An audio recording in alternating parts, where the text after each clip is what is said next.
قرآن کے اندر اللہ رب العزت نے منافقوں کے خلاف بیان فرمایا، اسی وجہ سے تم قرآن کو جلاتے ہو۔ قرآن کے اندر اللہ رب العزت نے کافروں کو ظالم کہا، اسی لیے تم قرآن کو جلاتے ہو، قرآن کی بے حرمتی کرتے ہو۔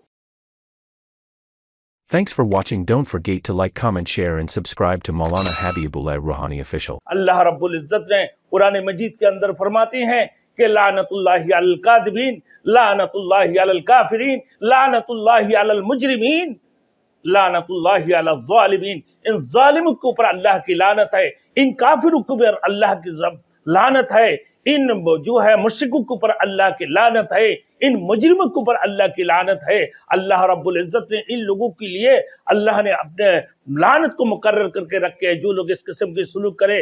آج پورے دنیا کے مسلمان، پوری دنیا کے مسلمانوں کے اتحاد اور اتفاق ہونا چاہیے۔ پوری دنیا کے مسلمان ایک ساتھ ہو گئے، تمام ملکوں کے مسلمان، جتنی مسلمان ممالک آئے، سارے ایک جا ہو کر ایک آواز سے ان کی خلاف آواز اٹھانا چاہیے، تاکہ ایسے حرکت آئندہ کبھی نہ کر سکے۔ اس قسم کی اسلام فوبیا کے خلاف جو ہے نا جہاد کی آواز کو بلند کر سکے۔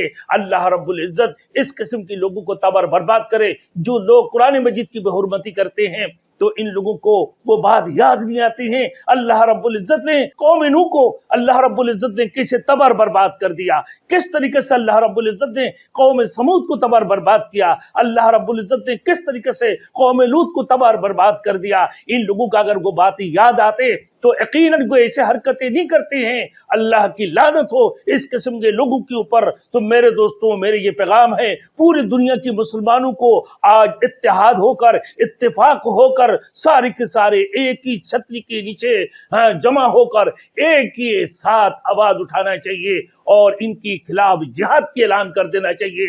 ایسے لوگوں کی خلاف اللہ رب العزت نے ایسے لوگوں کو تباہ برباد کر کے، بلکہ مسلمان اگر لوگ یورپ کنٹری وغیرہ، امریکہ جو ہمارے سپر پاور والے ہیں، یہ لوگ بھی اگر ان کی خلاف ایکشن نہیں لیا تو اقوام متحدہ والے بھی اگر ان کی خلاف ایکشن نہیں لیا تو یاد رکھنا کل ایسے وقت آئیں گے کہ مسلمان اپنے سر کے اوپر کفن بن کر جو ہے نا انشاءاللہ تعالی اسلام کی حفاظت کے لیے، اپنی رسالت کی حفاظت کے لیے نکل جائیں گے۔ تو اسی وقت میں پچھتانا نہیں، اسی وقت میں افسوس نہیں کرنا، پھر مسلمانوں کو دہشت گرد نہیں کہنا۔ اور قرآن کے اندر اللہ نے جہاد کے بارے میں فرمایا، اسی وجہ سے تم قرآن کو جلاتے ہو۔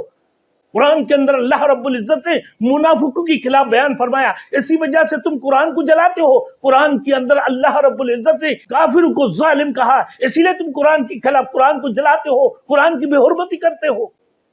خبردار، قرآن کی بے حرمتی سے باز آ جاؤ، ورنہ ایک وقت ایسے آئیں گے کہ مسلمان اپنے سر پر کفن باندھ کر سارے کے سارے دنیا کی جتنے مسلمان ممالک ہیں سب اپنی طرف سے جب اعلان کر دیں گے تو اسی وقت میں تم یورپ کنٹری والے اور اس کی بعد تم سپر پاور والے اور اقوام متحدہ والے کوئی بھی اس کو کنٹرول نہیں کر پائیں گے۔